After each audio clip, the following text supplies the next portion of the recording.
11:02, so we'll go ahead and get things started.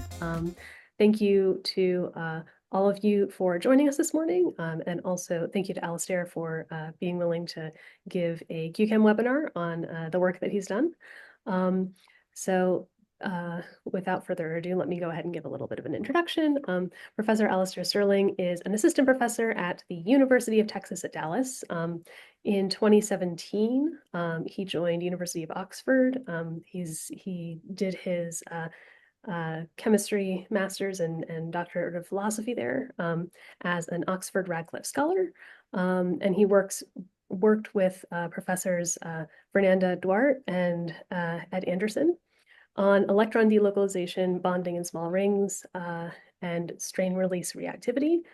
He received an EPSRC doctoral prize fellowship for this work. And then in 2022, after he wrapped up that, he joined Professor Martin Head Gordon over at Lawrence Berkeley National Lab at UC Berkeley. And that's where he did his postdoc, working on some energy decomposition analysis stuff and some physical organic chemistry things, focusing on sort of studying the nature of molecular bonding. He also worked on metal catalyzed CH functionalization reactions with Professor John Hartwig over there. And then in August of 2014, he joined UT Dallas to sort of found his own group, where now he's really focusing on collaborating across fields, working with both computational methods and also physical organic chemistry techniques, working sort of closely with synthetic chemists to study different types of reaction mechanisms.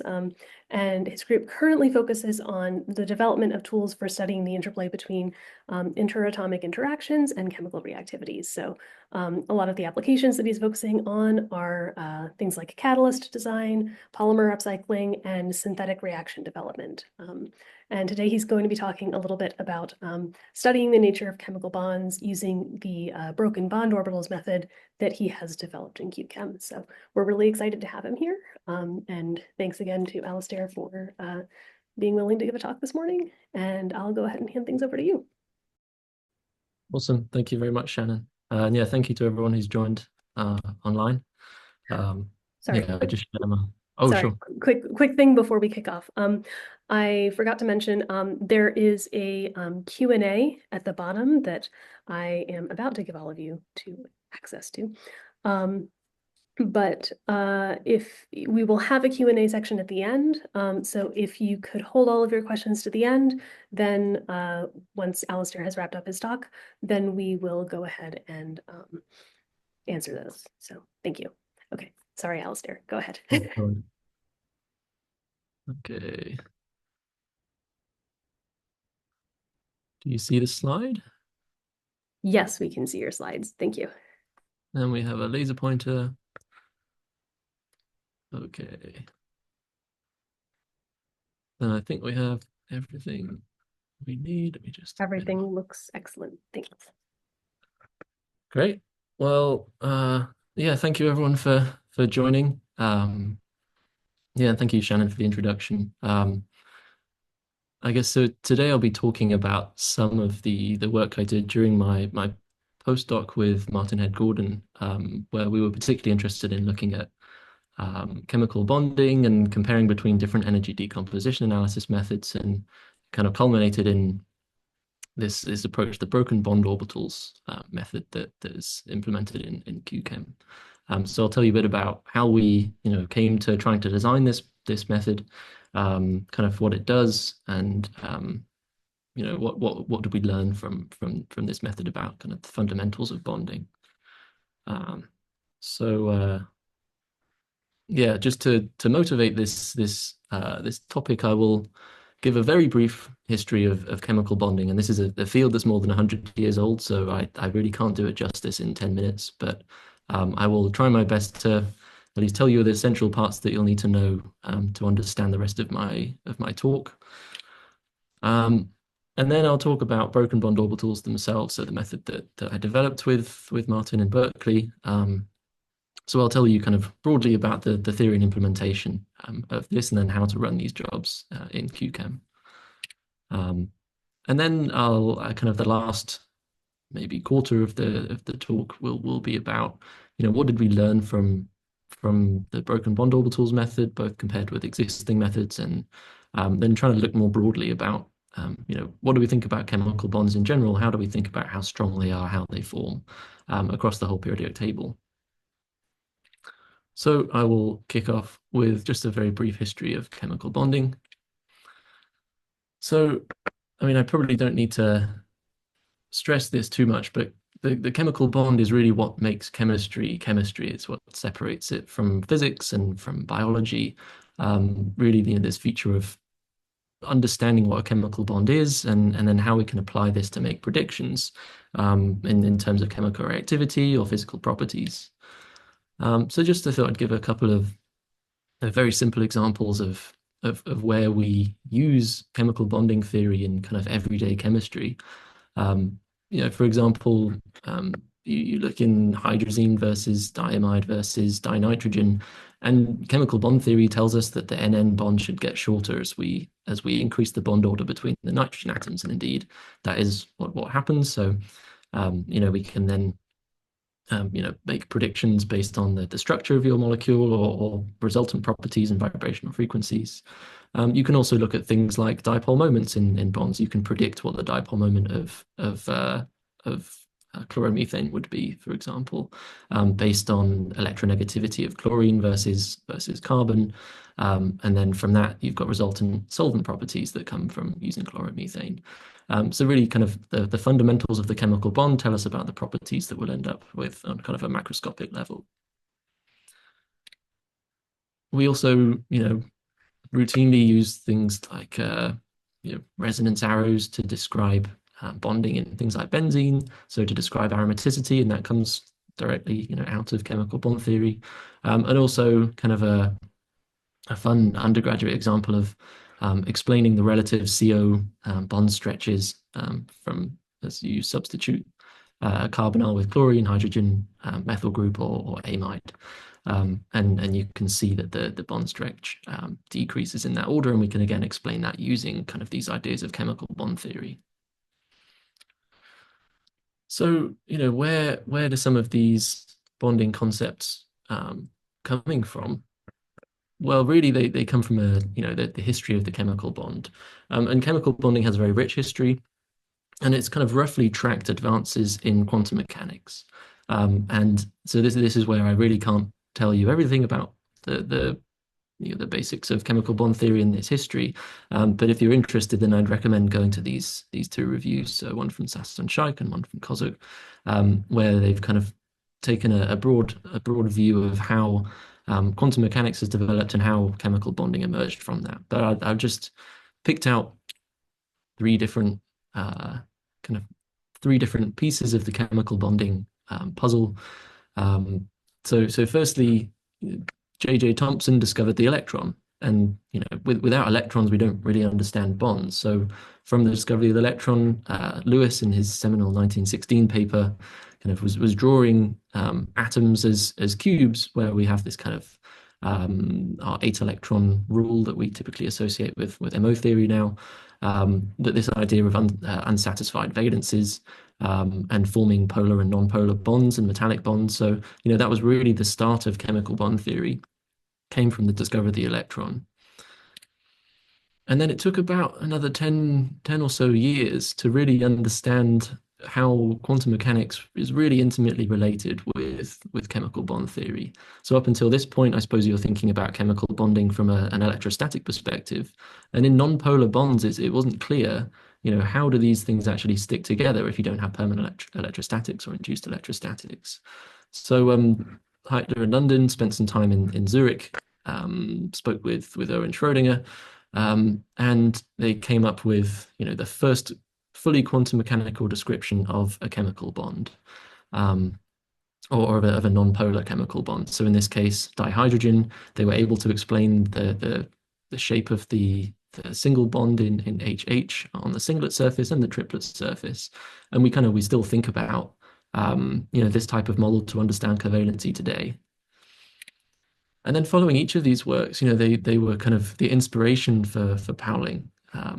Pauling, who, now this is in valence bond theory, kind of the the central idea of how chemical bonds form is that we have covalent and ionic parts of a wave function, and how they, that the contribution of each part of that wave function, how they mix together, describes the overall bond energy.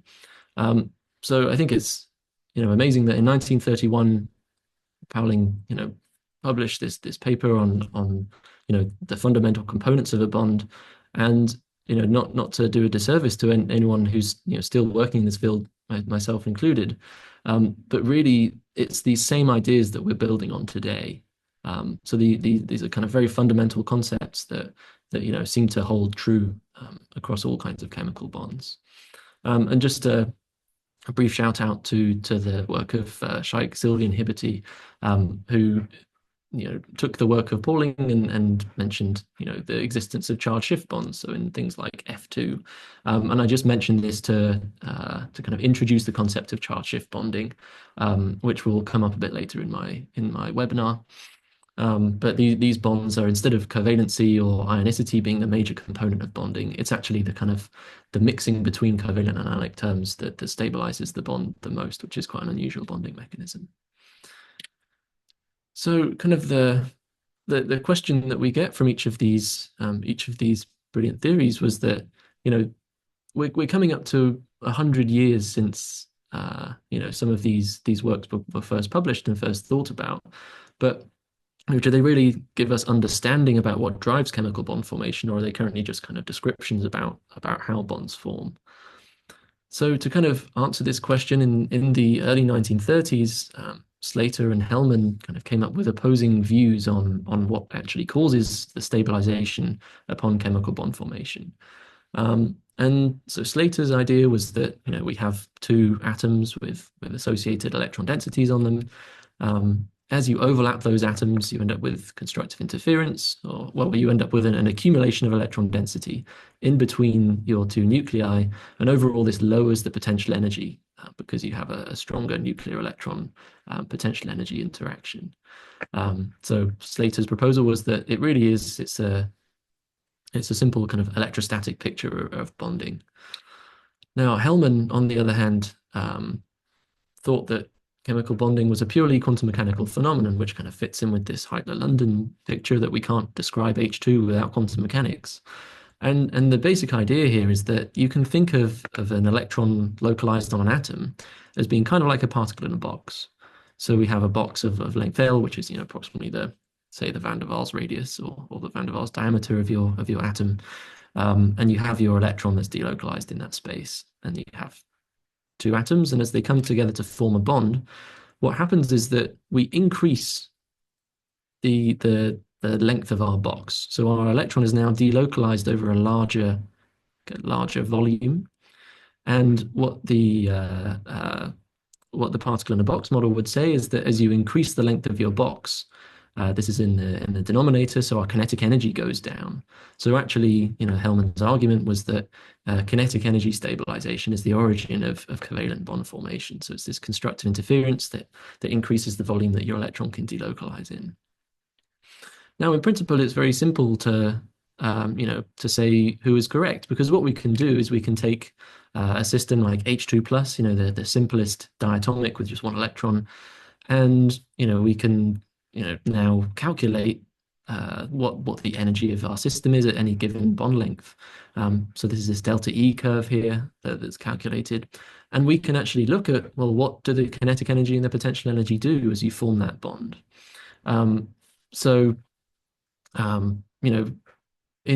terms of the mechanism as you go from long distance to the formed bond, indeed we see that our kinetic energy goes down as you start to form your bond, which is in line with Hellman's picture of chemical bond formation.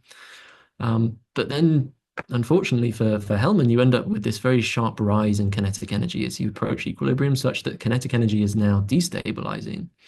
And in turn, the potential energy initially rises, but then decreases as you reach the equilibrium bond length.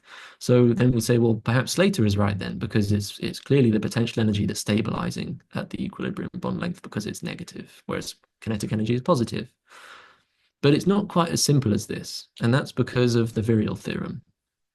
So the virial theorem acts on any guess fundamental forces, so electrostatics. This 1/r relationship, you can derive this virial theorem that basically tells you that you have a relationship between your kinetic energy, your potential energy, and then a force that's on your potential energy surface, sometimes called the Feynman forces. So we can kind of ignore this term at equilibrium because our derivative with respect to distance is 0. And so we end up with this equality that delta V is equal to minus 2t. And because of that, actually, delta T and delta V can't actually vary independently. They're constrained by the virial theorem. So really, it's kind of we're left with a bit of a chicken and egg situation, which is, well, is it changes in delta T cause changes in delta V, or is it changes in delta V cause changes in delta T? We can't actually say just from this simple analysis of H2 plus. So the way that I've been looking at this and kind of a more pragmatic view of chemical bond formation is it's not kinetic energy or potential energy that causes anything. These are symptoms of physical processes that occur during bond formation. And if we understand those physical processes and the effects that they have on the potential and kinetic energy, then we understand how chemical bonds form and how strong they are. So the one way that you can try to understand chemical bond formation is using energy decomposition analysis. So if you've not come across EDA before, essentially what we're trying to do is study this relationship between particular physical interactions. So for example, permanent electrostatics or charge transfer, and the resultant changes in energy that occur during some chemical process. So here we're interested in chemical bond formation. In other circumstances, I'm interested in things like chemical reactivity. But this idea of trying to generate these almost sort of structure activity type relationships where you relate a physical interaction to some resultant change in your energy. And broadly, there are two philosophies about how to think about EDA. So the first is that you start from some fragment wave function or density. And so here we've just got two free atoms that we've now just overlaid onto each other. And then you ask, how do I change the shape and size of my atoms in order to get my final molecular structure? So the absolutely localized molecular orbital energy decomposition analysis scheme is one that's developed in the Head-Gordon group. So that's an example of this kind of analysis. The alternative approach is that you start from your final wave function and you ask, how did we get there? So how do I turn my final wave function into isolated atoms? So which processes do I need to do in order to kind of facilitate the change in size and shape of my atoms? And an example of this that I'll be talking about today is the quasi-atomic orbital approach. And the trouble is that there are many, many different energy decomposition analysis schemes. Each one partitions the energy slightly differently. Some can only work with certain electronic structure methods. Others can only work with different kinds of electronic structure methods. And many use different terminology. So do we talk about ionic terms? Do we talk about charge transfer? Do we talk about induction and polarization? What do they mean? So, there's this kind of a bit of a mess of terminology. And, if we want to directly compare between schemes, then we have to understand precisely what we're talking about when we use specific terms. But kind of what I'll be talking about today is that we really want to understand what some of these methods tell us about chemical bond formation and how does that tell us kind of on the more fundamental level about how do chemical bonds form.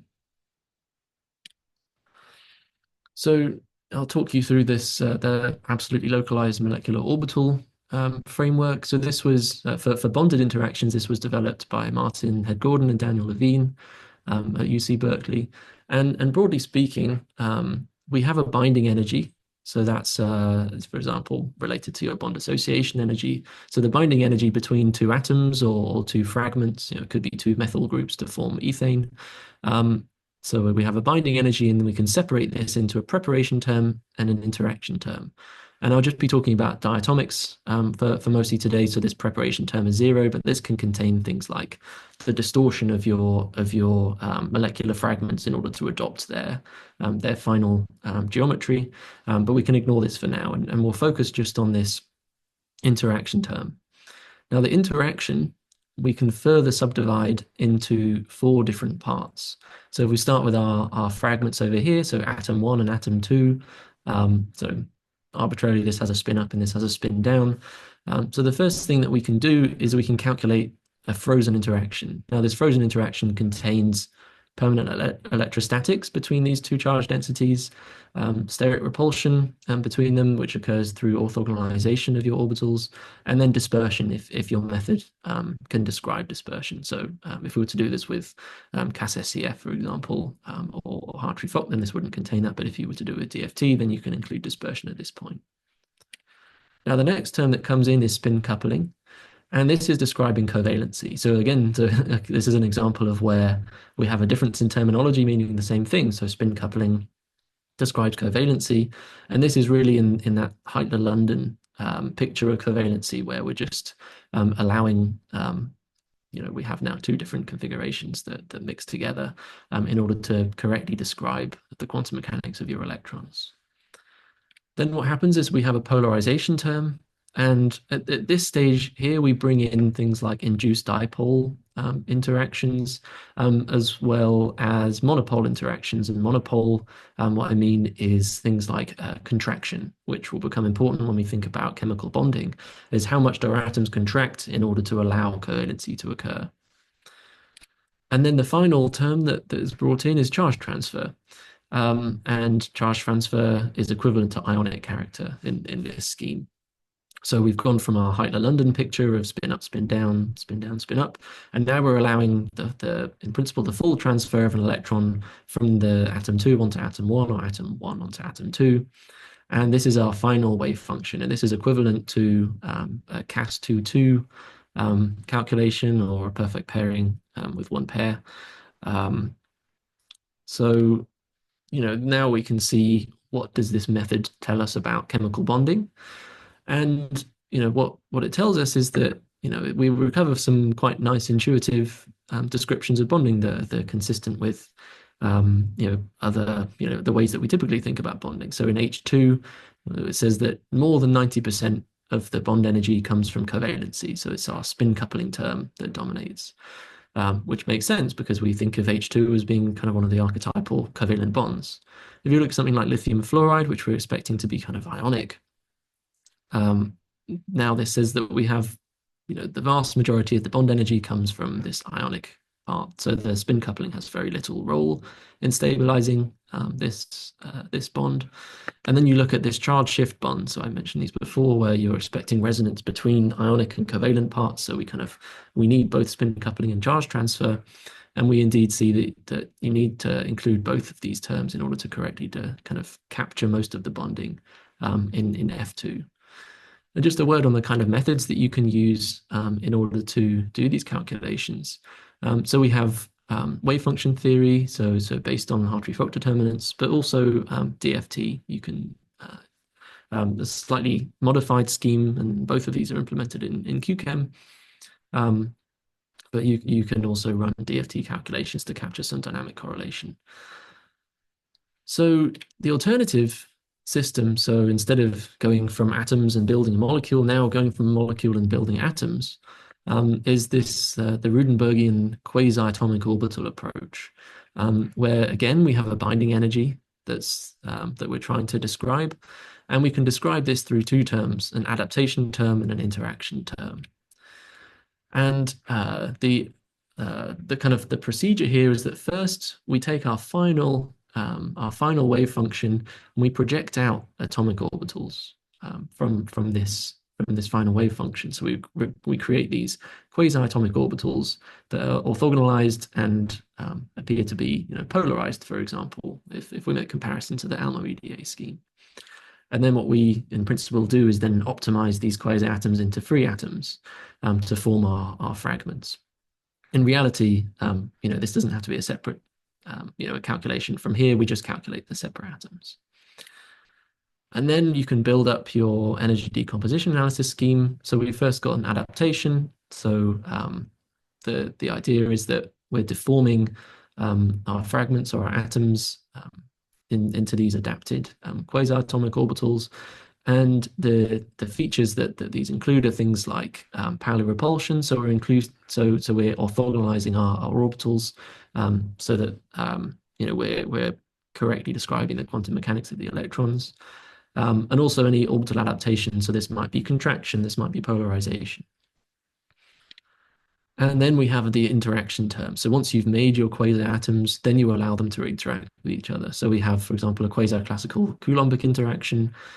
We've got things like charge transfer that describe ionicity, and then interference. So this is a third way of describing covalency.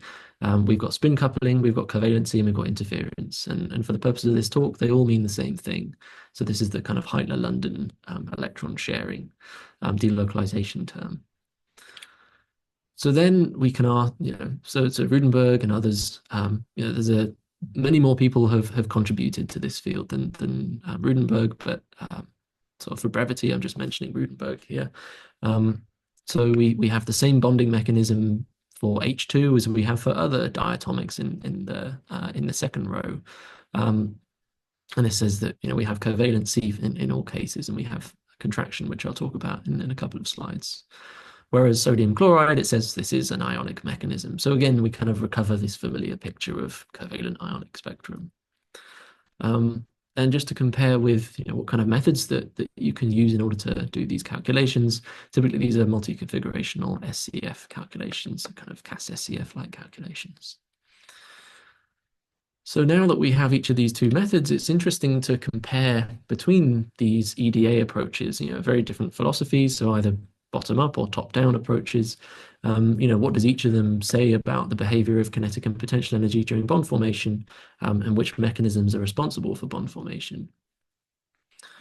So we can, for example, with the Rudenberg's quasi-atomic orbitals approach, he's saying that we've got this kinetic energy lowering effect that comes from electron delocalization, and indeed you see that from the EDA scheme. But then what causes this increase in kinetic energy as you approach equilibrium is orbital contraction. Now, orbital contraction is said to, you're making the volume around each atom smaller, so you're inducing more delocalization between your two atoms. So you're kind of squeezing the electrons, and it induces them to kind of delocalize more between the nuclei. So, and the H2 bonding model seems to then apply to these other second row homodiatomics, so things like N2 and O2 and F2, and all of them are said to be, orbital contraction is important in all cases. But if you instead look at these systems using bonded Almo EDA, it seems to be when you explicitly characterize the increase in kinetic energy due to the contraction of orbitals, contraction is only important in H2 and HF. So H2, we agree with the quasi-atomic orbitals. HF, we presumably agree. But then these other diatomics, so Li2, F2, and the carbon-carbon bond in butane, actually contraction seems to play very little role in increasing the kinetic energy as you approach equilibrium. So this is kind of a fundamental disagreement between these two theories. So the question is, where does that disagreement come from? Is it a methodological error? Is it a kind of just a philosophical error, or philosophical difference in how you define states? So where kind of I came into this project was thinking about how can we falsify either of these approaches? Is there an independent way, kind of an independent third-party body that we can use to actually distinguish, is contraction important in all of these bonds, or is it not? What are each of these approaches missing that the other one includes? So in terms of a wish list of what we might want in this falsification method, firstly, and it goes without saying that we need to have some unambiguous way of isolating orbital contraction from the delocalization phenomenon, because intrinsically these are can be connected. So delocalization, kinetic energy lowering; orbital contraction, kinetic energy raising. So if we isolate these two effects, then we can assess whether the quasi-atomic orbital approach or bonded EDA approach are kind of doing a more realistic job. The second thing to do is that we kind of want to use similar electronic structure methods as both approaches. So wave function theory based approaches, since that's what both of them are able to use. we want to study as many different systems that have already been used as possible. And we also want to address differences in terminology, and I'll talk a bit more about that later in the talk. So now we're on to the second part of my webinar, where we're actually talking about broken bond orbitals themselves and how they're implemented and how they're used. So kind of the question that we're trying to answer is, what does a bond look like in the absence of contraction? And what we can do is we can build up a scheme where we're introducing this concept of broken bond orbitals. And this is actually a very simple concept, which is we're saying at kind of large separation, we have undistorted atoms. And these are our broken bond orbitals. When your bond is unambiguously broken, what do my orbitals look like? And we can calculate the energy of this system, in a kind of correct way for bond breaking, using complete active space SCF method, where we're including covalent terms, and we're also including possible ionic terms in our wave function. So this is kind of our Heitler-London-Slater-Pauling wave function. And then what we do is we translate these broken bond orbitals to our desired distance. So our formed bond in H2, for example, and we optimize our configuration interaction coefficients. And essentially what this is doing is we're allowing delocalization to occur, but the next thing we do is that we fix our molecular orbital coefficients. So we don't allow our orbitals to change size or shape. And what this does is it prohibits things like contraction and polarization. So in that sense, we are looking at delocalization in this first step. And then in the second step, we relax our MO coefficients, and then we're studying contraction and polarization in the second step. So in that sense, I think we've completely separated out the delocalization effects from the contraction effects. So just to kind of put this in the same kind of framework that I showed the ALMO-EDA method and the quasi-atomic orbital method, our binding energy is split into a broken bond orbital energy, which comes from these kind of unchanged size and shape orbitals, and relaxation that comes from kind of orbital relaxation.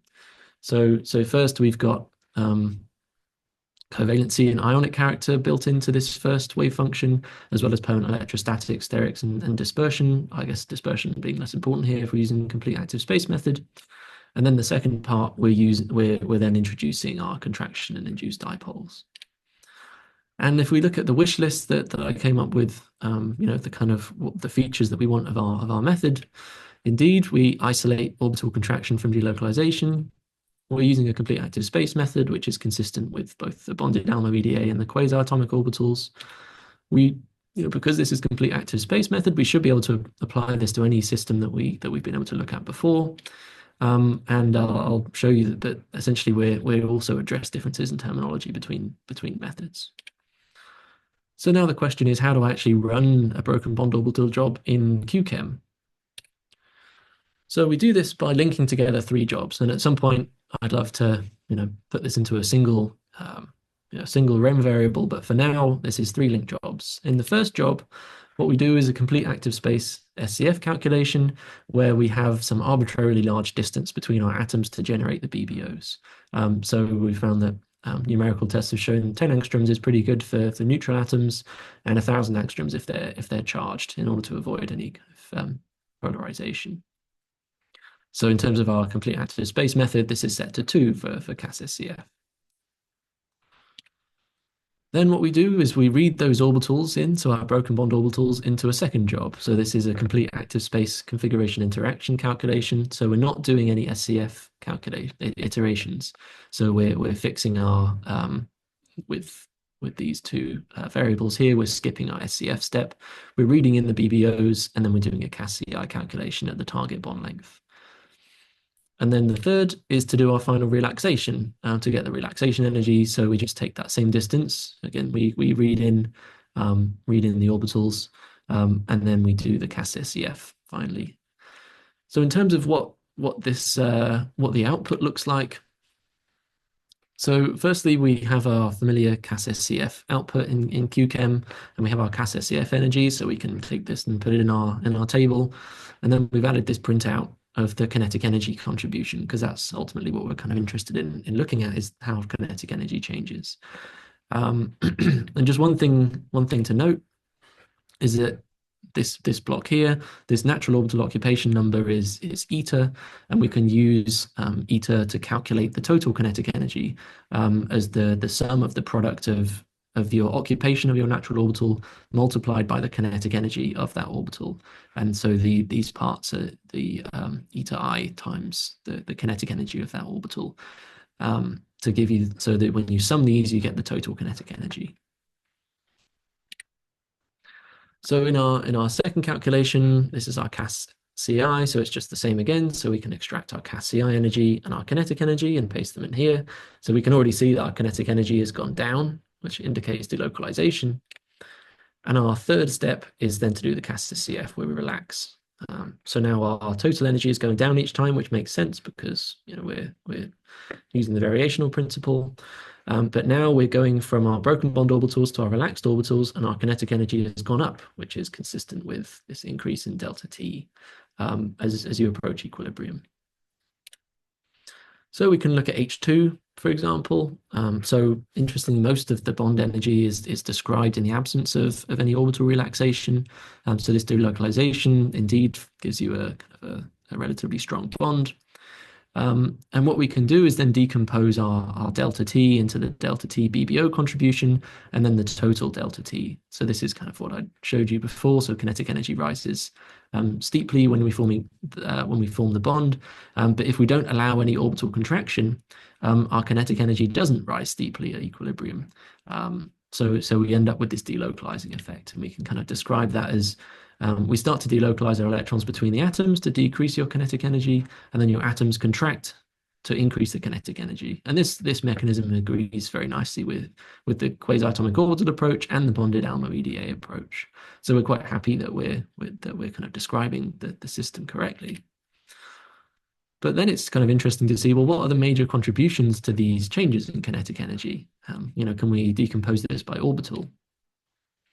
And we can do this. I introduced this before. Our total kinetic energy is the sum of the product of your natural orbital occupation times by the kinetic energy of that orbital. So if we look at the kinetic energies of your individual orbitals, so we've got a sigma and a sigma star, we've got a small decrease in kinetic energy associated with sigma, but we've got a large increase in kinetic energy associated with sigma star, which makes sense because we have a node here. And if we think about our particle in the box, essentially we're saying is that we're making our box smaller. So our electron, the wave function is more curved, so we have a higher kinetic energy. But kind of the interesting thing, and maybe this is a bit of a subtle point, is that actually it's the expectation value of the kinetic energy of the sigma star that actually gives you the overall lowering of kinetic energy when you form your bond. And this is actually because, yes, your kinetic energy of the orbital increases, but the population of that orbital decreases. So overall, we have this term winning out. So we have a lowering of kinetic energy associated with moving your electrons from being on individual atoms to then being delocalized over two atoms. So now, we have an answer for H2. We agree with both Rudenberg and Head-Gordon. So now we can think about, well, what happens in other systems. So for example, if we add an electron core, but we keep the number of valence electrons the same, then what does this look like? Do we still have an important contraction effect? So Li2 is kind of the next obvious example to go to. And once again, we describe most of the bonding in the absence of contraction, but contraction lowers it by a reasonable amount. But the interesting thing here now is that even in the absence of orbital contraction, we see this steep rise in kinetic energy associated with covalent bond formation, which is completely at odds with this contraction mechanism. So this is quite a curious phenomenon. So we're saying our orbitals don't contract, but the kinetic energy goes up, which doesn't make sense with the current bonding pictures. So, the first thing we can do is ask, well, how do the natural orbitals look? Do they look any different to those in H2? And again, if we, just as a recap here's the kinetic energy of your sigma star orbital. It increases kind of monotonically as you go from some long to short distance. Now, the bizarre thing is that with a lithium atom, or in Li2, we have a similar behavior in long range where we have a decrease in kinetic energy of your sigma, increase in kinetic energy of your sigma star. But now, past the equilibrium bond length, we get this kind of strange swapping over. So now the kinetic energy of your sigma star is lower in energy, is lower in kinetic energy, and your sigma is higher in kinetic energy. And just note that actually your core doesn't really play much of a role here in the kinetic energy change, which I'm happy to talk about afterwards, but I won't labor too much here. But really, it seems to be differences in the valence that are causing this change in kinetic energy behavior. So, now the big question is, how do we actually explain this increase in kinetic energy in the sigma orbital without orbital contraction? What's the mechanism of kinetic energy increase? So what we can do is we can look at our individual atoms. So we've got our lithium atom on the left with a 1s core and a 2s valence, and on the right with 1s core, 2s valence. And as we overlap them, well, we have the expected constructive interference. So this is, essentially saying that we're delocalizing our electron between these two nodes. But these nodes turn out to be very important because, as you go from a long bond length to a shorter bond length, what happens is that you start to overlap now. So if we look at this green 2s curve, overlapping with the blue 2s, now we're starting to overlap the other side of a node. So we get destructive interference. So we've gone from a constructive regime to a destructive one. And qualitatively in a particle in a box, where you can think about this as the distance between your nodes as being the length of your box. So you're decreasing the length of your box. So your kinetic energy decrease is less efficient as you start to overlap more and more to the other side of this radial node. So it's really the radial nodes that are probably the difference between the bonding in H2 and Li2. So kind of the tentative conclusion we come to is that the nodes result in electron localization rather than delocalization, which attenuates the delocalizing effect from constructive interference, and that increases the kinetic energy.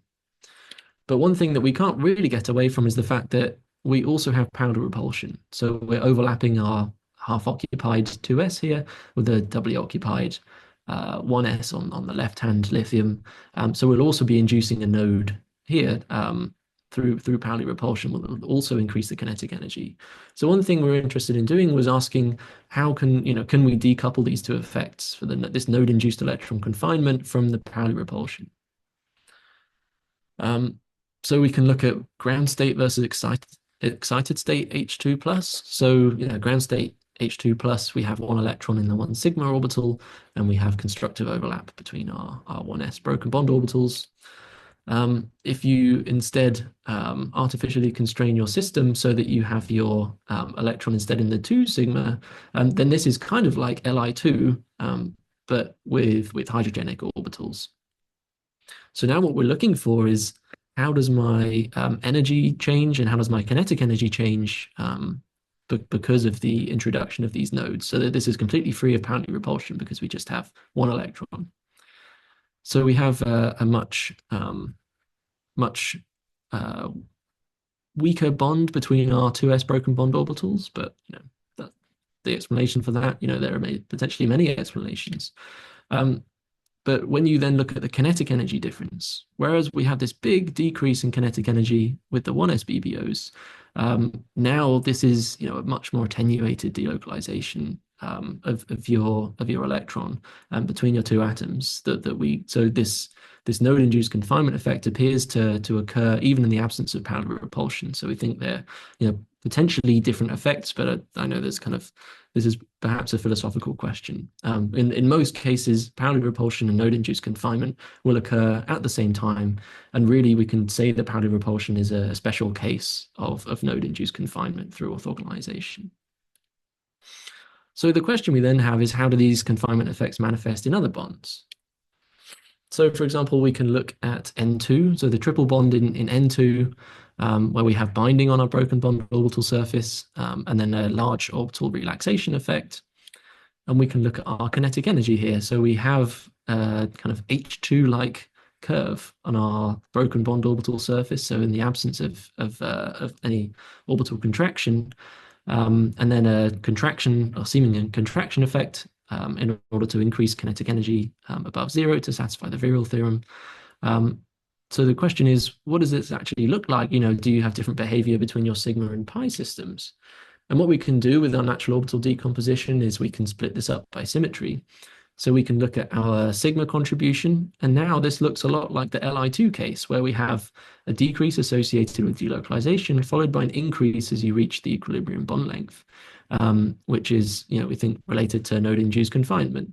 And we can explain that here. So, we have our 2s and 2pz that can overlap, and this your 2p then starts to overlap with our radial node on the 2s, so we end up with this kinetic energy increasing effect. Whereas in your pi system, you don't have to worry about any radial nodes. 2p has no nodes, and these are orthogonal to your 2s core. So actually, this is just purely kinetic energy lowering. So we can conclude that the sigma bond resembles that in Li2, and the pi bond resembles that of H2, where contraction is important. We can then look at something like O2 and see what's the effect of an additional pair of electrons during bond formation. And again, we form a stable bond between the oxygen atoms, and relaxation is important for the overall bond strength. But now we end up with a slightly steeper curve than we did for N2 related to, so we're kind of halfway between the H2 case and the Li2 case. So again, we can do our decomposition by natural orbital.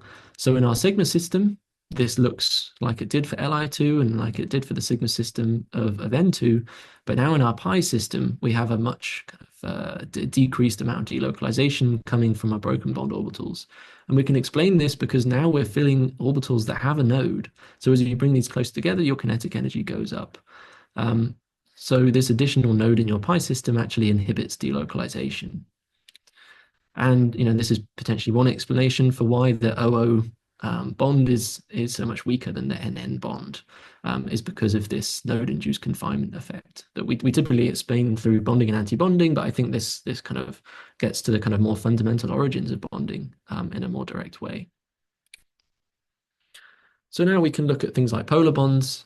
So we have hydrogen fluoride, and what we can see is that actually there's very little covalency in this bond in the absence of any orbital relaxation.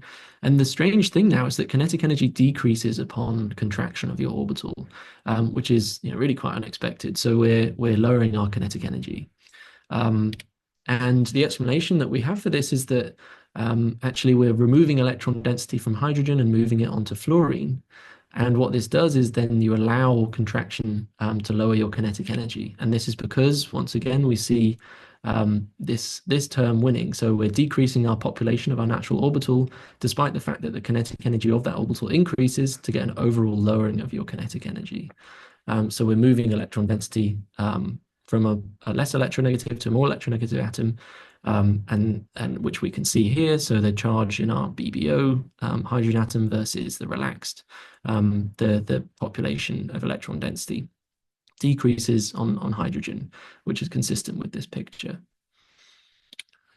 So then we can compare things like HF with LIH, and now we see kind of a lot less effective energy lowering due to contraction. But yet again, kinetic energy does decrease upon contraction. But the way that we explain this is that the contraction on your lithium is kind of attenuated by the fact that you have now a 1s core. So your contraction effect does occur, but you encounter more of a kinetic energy increase associated with that contraction. So yeah, it's really this lithium electron core that is the difference between HF and LIH. And again, perhaps this explains why the HF bond is so much stronger than the LIH bond. And then, as I'd mentioned before, we have this other class of bond, so a charge shift bond, where we've got the BBO energy. So we still do see some stabilization associated with bonding, but there's a large orbital relaxation phenomenon.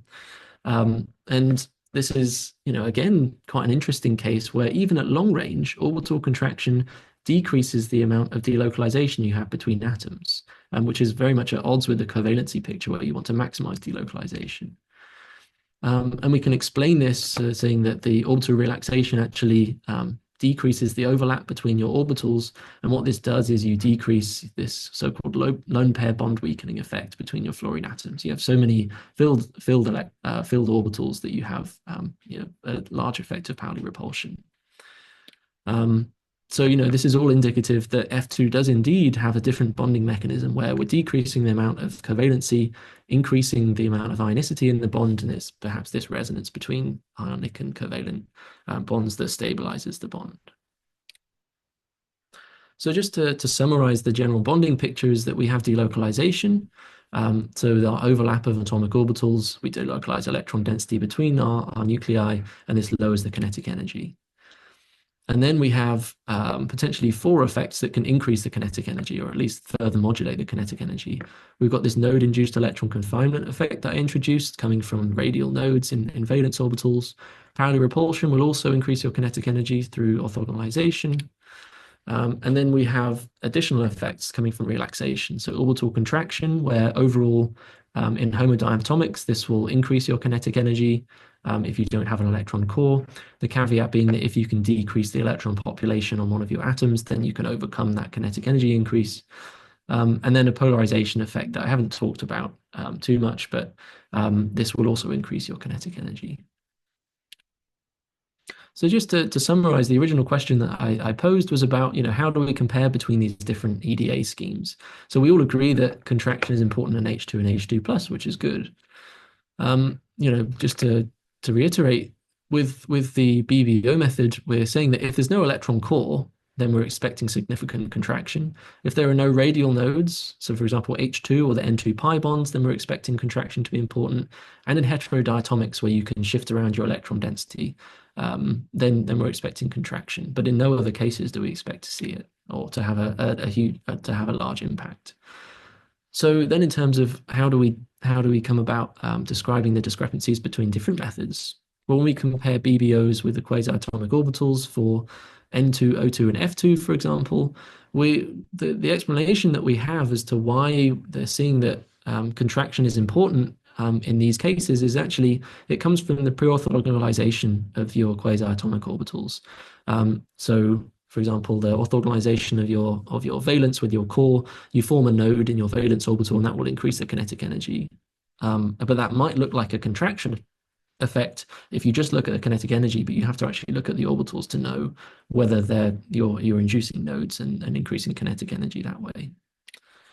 And then comparing BBOs with ALMO EDA, they disagree on things like lithium hydride and F2, but I think this just comes down to an order of events question. So in ALMO, first we just spin couple and relax, and then we add ionic character and relax, whereas we do it in a slightly different order. We add covalency and ionic character, and then we do the relaxation at the same time. So I think, that's actually quite a useful approach, is that we've now got 2 different ways of seeing, when does contraction or when does polarization become important. So now we can have kind of a more holistic view of chemical bond formation using both of these methods. I'm aware I don't have much time. I'll very briefly go over just a few implications in bonding across the periodic table.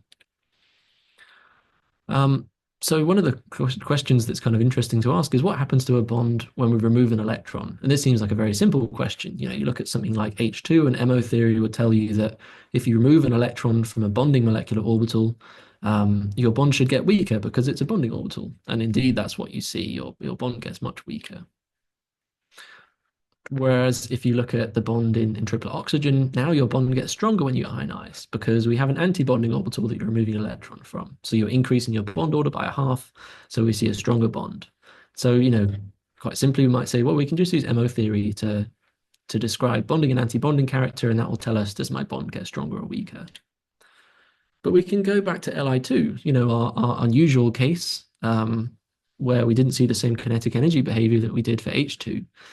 And actually, when you look at the data for does my bond get stronger or weaker when you go from Li2 to Li2+, actually your bond gets stronger when you ionize Li2, despite the fact that we might expect it to be similar to H2, but just with some, a higher valence shell number.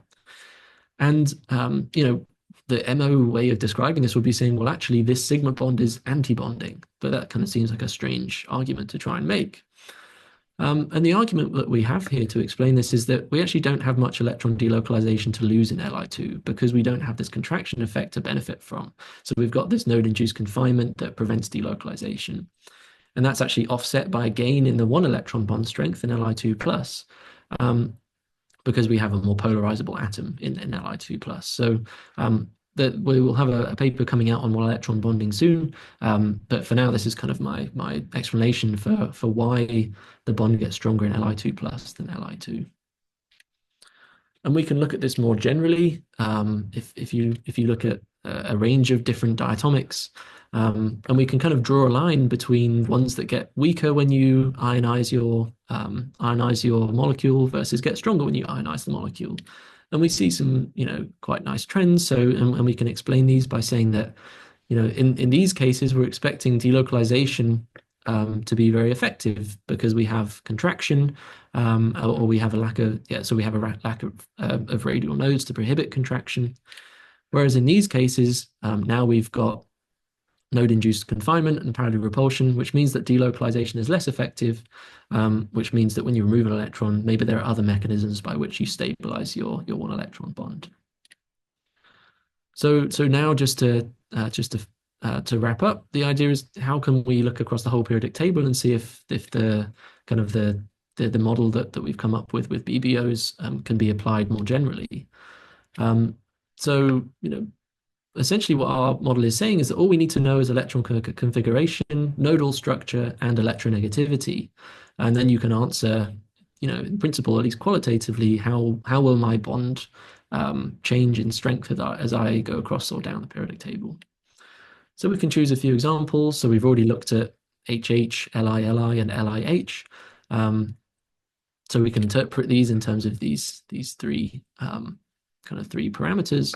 So we've got node-induced confinement going from H2 to Li2, and there's 1s core, so we're expecting a much weaker bond. But then going from Li2 to LIH, we have charge transfer that now we're allowed to move electron density away from lithium, so we're allowing contraction in order to strengthen the bond. Just noting that lithium is less electronegative than hydrogen, so the dipole moves electron density towards hydrogen. We can also look at our group 1, group 17 acids, so HF down to HI, and we see an overall bond weakening effect as you go down your period. And we can explain this as we have an increasing number of radial nodes in our p orbitals as you go from 2p down to 5p. 2, 3, 4, down to 5p, and we have an increasing size of your core. So we're expecting this node-induced confinement in order to weaken the bond. And adding to that, we also have a decreasing electronegativity difference. So whereas we can move a lot of electron density from hydrogen onto fluorine, we can't move that much from hydrogen onto iodine. So this will also act to weaken your bond, which is why we see such a large trend, large difference between HF to HI. We can also look at strengths of multiple bonds. So for example, group 15, N2 down to Bi2, we have a huge range of or decrease in energy of our bond association energy down the period. And again, we can relate this to the number of nodes that we have in the p orbitals, so none in 2p, and then 1 in 3p, for example, and you keep going down. And we also have increasing size of core, so contraction will be less efficient. And we can kind of think of this huge jump in the same way that we thought about hydrogen versus lithium. So no nodes versus one node makes a big difference. And finally, we can look at some other systems. So for example, those containing transition elements. So the hydrogen-chromium bond in this complex here versus hydrogen-molybdenum, hydrogen-tungsten. As our bond gets slightly stronger as you go down the period, which is opposite to what we were expecting with our group 17. So we have indeed a bond weakening effect coming from an additional number of nodes and increasing size of core that prevents contraction. But we have an increasing electronegativity difference, which we didn't have down here. And now those two effects kind of work against each other to get this small increase in bond association energy down the period. So, there's just a few examples that I picked out to show that we can apply just these very simple kind of electron counting and orbital counting mechanisms to explain trends in bond association energies. And I'll just finish there. I've told you a bit about chemical bonding and what the how we think about chemical bonds. Told you about broken bond orbitals and where they come from. Why we decided to come up with bond orbitals in the first place, and then what did we learn from from the broken bond orbital approach in terms of bonding across the periodic table. If you'd like to know more about this work, then you can read about it here. And if you're interested more generally in using Q-Chem and bonded alma BDA for some physical organic analysis of transition metal catalysis, then you can check out this paper here. If you're interested in electron delocalization and how that relates to reactivity, then we have a couple of papers here as well that you can check out. And I'm happy to send copies of those papers if you don't have access. So I'll just wrap up there. So firstly, thank you, Q-Chem, for giving the chance to share our work on broken bond orbitals. This work was all done with Martin Head Gordon and several people from his group who have I've worked with on understanding chemical bonds. And then also I'd like to thank my new group members at UT Dallas who have been great in helping me and now trying to unravel further relationships between delocalization and reactivity. So I'll leave it there, and I'm aware I've gone over slightly on time, so I apologize for that, but I'm happy to take any brief questions. Thank you so much for a very excellent talk. And if anyone has questions, please just drop them in the Q&A at the bottom or the chat, and we'll be happy to answer those.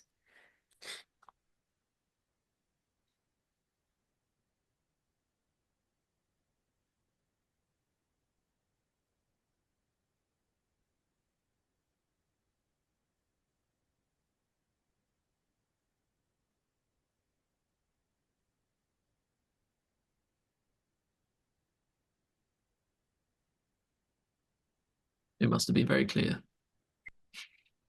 Well, if no one else has questions, I guess I have a question, which is all of the systems that you've talked about in this discussion have been diatomic ones. Have you tried extending this out to any triatomic ones? I've not done triatomics. I've for example looked at ethane.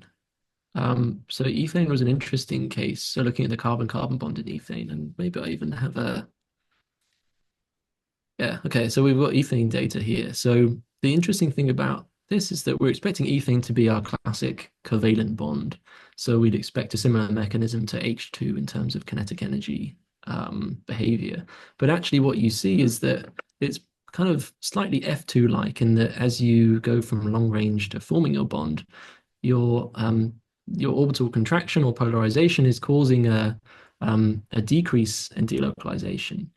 So that's again indicative that maybe we have this role of ionic configurations to stabilize your bond in ethane. And the effect of contraction or polarization is much less marked than it is in F2. So this is definitely, I'm not saying that ethane has a charge shift bond, but it's just we have this spectrum between pure covalency that we expect in H2 versus this kind of charge shift character in F2. So ethane is somewhere in between where these ionic configurations do seemingly play a role and they have an effect on the kinetic energy because of it. Excellent. That's very interesting.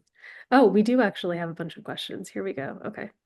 Oh, someone says chat is disabled, so let me try and fix that. But there's a couple Q&A questions in the meantime.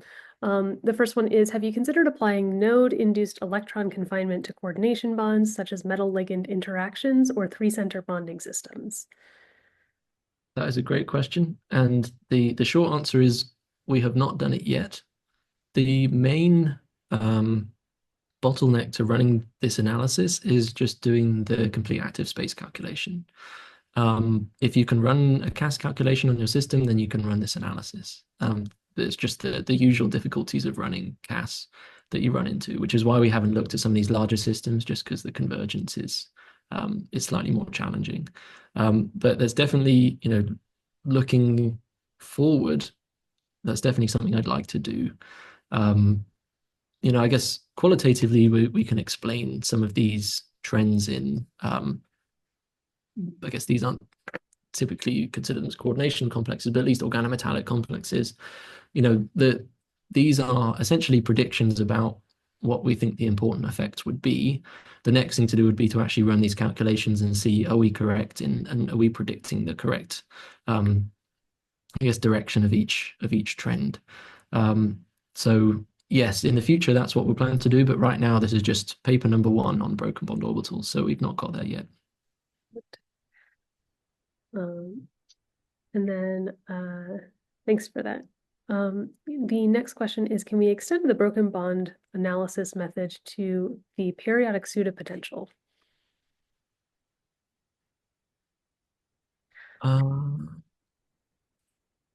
It's an interesting question. If I may be misinterpreting this question, but if I'm understanding it correctly, and then in the chat, please correct me if I'm not thinking about this in the right way. But when we're using pseudopotentials in general, then we have to approximate the nodal structure of our inner, or I guess even of our valence orbitals, to reflect that we don't have an electron core. And this is something I've been quite interested in, is what happens when you use a pseudopotential in these types of calculations, because the nodal structure is wrong.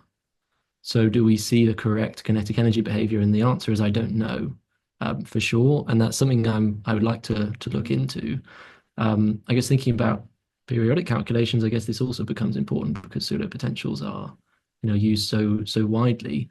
But I wouldn't like to be drawn either way about how much of an effect this will actually have on the behavior of kinetic energy. It might well be you're compensating in some other way. But if you just fit on total energies for your pseudopotential and other properties, but not kinetic energy, then you may end up with kind of incorrect charge distributions, that kind of thing. But that's just a hypothesis rather than I don't have any evidence for that.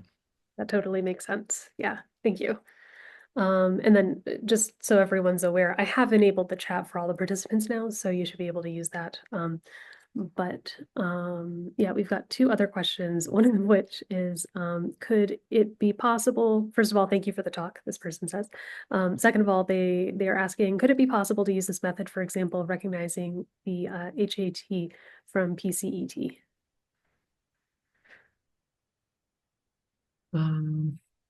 I'd need to think carefully about that. My initial instinct is that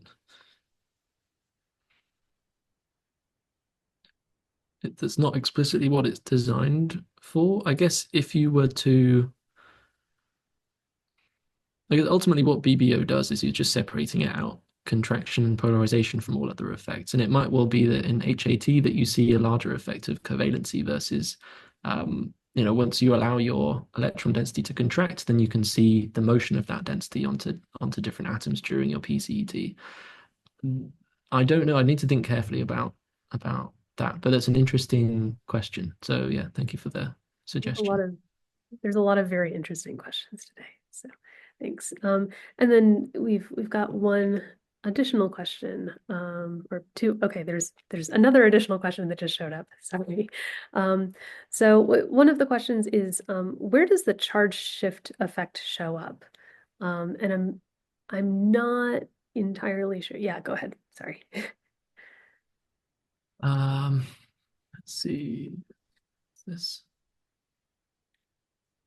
I'm not sure if they're referring to a specific. Yeah. So or where does the charge shift effect show up? I guess it shows up everywhere. If you think about your wave function contains covalent ionic terms. Now, in the complete active space, when you calculate the energy, whether it's with BBOs or whether it's with the fully relaxed complete active space orbitals, you will have coupling between those covalent ionic configurations, and that's where the coupling would show up. So I think you'd see it everywhere in this calculation. Now, that's not true in bonded almoidae, where you're explicitly separating out the spin coupling from the ionic contributions. And that's indeed what you see when you try and describe F2 just using spin coupling. You don't see bonding, you don't see kinetic energy lowering. But when you allow ionic configurations, that's when these charge shift, this resonance energy contribution shows up. So, but whereas in this BBO method, it's at every stage. It's just whether or not you have the best orbitals to maximize that resonance effect is the kind of what we're looking at. Nice, thank you. And then we have one last question, which is, thank you for your excellent talk. This person is wondering about transition metal ligand bonding, which I know you, one of the earlier questions touched on, but they're asking, have you thought about high valent transition metals like copper with a non-metal for yeah, transition metal ligand bonding stuff? I've not thought about it. And this is, I guess, to speak more generally about transition metal elements, I guess what I might predict is that, we have an effect for the 1s shell because it has no radial nodes. We have an effect in the 2p shell in the pi system because it has no radial nodes. Presumably that's then also, well, if we're right about this being a general bonding mechanism, then 3D will also see a similar effect in the pi and delta bonds, as long as they're orthogonal to your core. So it might well be that there are certain, I guess, implications of node-induced confinement in coordination chemistry, especially for 3D metals. But I haven't looked at that explicitly. And again, that's something I would love to do in the future, but it's just getting the CAS-CF calculations to run is the biggest difficulty. Everything else should work from that point. Totally makes sense. Yeah. And yeah, it's been really cool to see all of the I guess how this helps explain a lot of facets of the trends that we see in the periodic table, like you were talking about with all the diatomics and things like that. Mm. Yeah. Yeah. Anyway, so that I think that is all the questions we have, and I know that we are about 15 minutes over. So thank you for sticking around. So thank you to all of the attendees for showing up and listening. This has been a great webinar, and thank you so much again to Alistair for your willingness to give a really phenomenal talk and teach us some fun and exciting stuff about the BBO method. So thank you. Great. Thanks, everyone. And then Thanks. if anyone has any lingering questions or thinks of something later, there is a forum thread that you can post any questions that you might have on. And then there will be a recording of this posted within the next week or so on our website. So thanks, everyone. And thank you, Alistair, again, and have a great day. Great. Thanks, everyone. Take care. Bye.